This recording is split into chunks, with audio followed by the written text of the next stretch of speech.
செவ்வாய் மற்றும் வெள்ளிக்கிழமைகளில் துர்க்கையை அர்ச்சிப்பவர்களுக்கு பயமோ மனத்தளர்ச்சியோ சோகமோ ஏற்படுவதில்லை.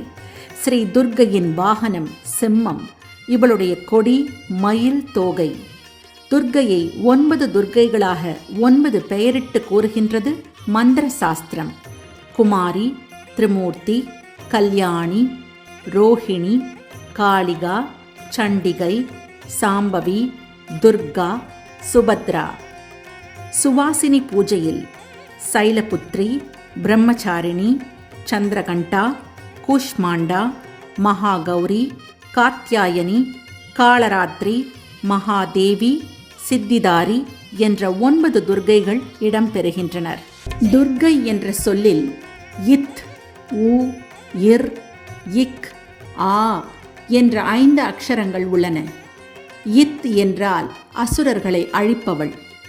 உ என்றால் விக்னத்தை, அதாவது இடையூறை அகற்றுபவள். இர் என்றால் ரோகத்தை விரட்டுபவள். இக் என்றால் பாவத்தை நலியச் செய்பவள். ஆ என்றால் பயம், சத்ரு இவற்றை அழிப்பவள் என்பது பொருளாகும். ஆடி வெள்ளி துர்க்கை அம்மனை வழிபடுவோம். அவள் ஆசி பெறுவோம்.